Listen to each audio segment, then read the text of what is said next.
Hey there folks, and welcome to the channel. Today we're looking at how to change the MIDI channel settings on your synths.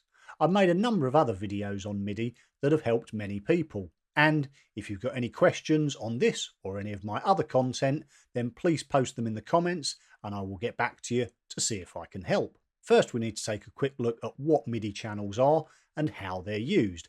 But if you understand this concept, then you can jump straight ahead to chapter 3. MIDI channels are an important part of your setup, especially if you're using MIDI cables to connect everything. They effectively tell each synth what channel to listen on, and for some, what channel to transmit on. There are 16 channels available, and your synths will always receive the MIDI data from other sources, regardless of what channel it's being transmitted on, but will only act upon data that is assigned to the channel that they're listening out for. For example, if you have a master keyboard connected to 4 other synths, you need to be able to differentiate between each of them.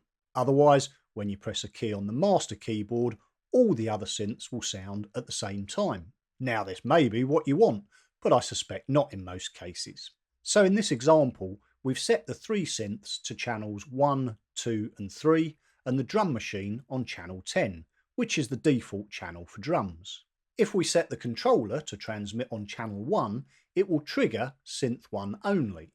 Synths 2 and 3 are actually receiving the signal, but they ignore it, as it's not on the channel they're listening out for. Setting the controller to transmit on channel 2 will trigger synth 2, and so on. And if you set all the synths and the master controller to the same channel, channel 1 in this case, all the synths will sound at the same time when you press a note, which can be handy for, say, layering different synths together. But how do you change the MIDI channels on your synths and or your MIDI controllers? Well, all synths and controllers can be set to any one of the 16 available MIDI channels. Although this may not be obvious at first, the settings are in there somewhere, and if in doubt, check the manuals, but here's a few examples. For some, it will be in the utility or settings menu that you can navigate to via a screen on your synth. For example, on my Yamaha MODX8, I go to Utility and then Advanced, and you can see here I can choose the MIDI channel that it sends and receives on. On my Roland's TR8S, again I go into Utility, find the MIDI settings, and here again I can change the MIDI channel. For some, it may be via a software editor, and you'll need a computer to change the channel. For example, my Matrix Brute uses the Arturia MIDI control center like this. By the way, the Matrix Brute has actually had a firmware update in recent years where you can now also do this from the front panel. For others, the MIDI channel settings will be buried behind a sequence of button presses when there is no screen, for example, the Korg Volca range. In this specific example, you would turn the unit on while holding the memory button. Then press the numbered key corresponding to the MIDI channel you want, and a light will come up below that key denoting which channel you've set, and press record to save the setting. Then there are those that use dip switches, for example, all the Behringer desktop modules.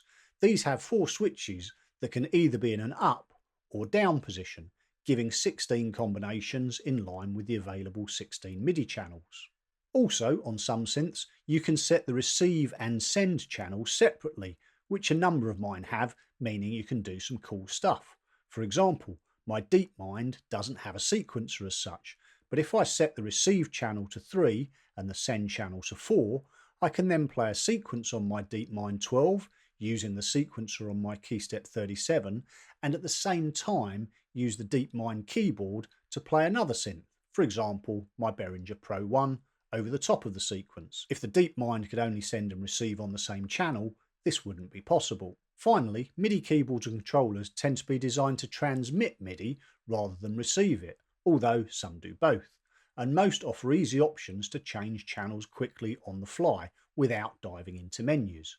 For example, on my Keystep 37, you just hold Shift and choose one of the keys numbered 1 to 16 for the corresponding channel. And just something to be aware of, the factory default setting for most synths is generally channel 1, and for drum machines it's channel 10. Just in case you've got one where you want to change the channel but you can't work out how, you could maybe leave that one in its default setting and just change the other synths around it. So there you go, That's how to change MIDI channels on your synths, why you'd want to, and what it can enable you to do. I hope you found this useful, and if you have, please don't forget to like, subscribe, and ring that bell. And if you've got any questions, please post them in the comments, and I will get back to everyone to see if I can help. Indeed, all other comments or feedback are also highly appreciated. But for now, I've been Graham. Take care and catch you later.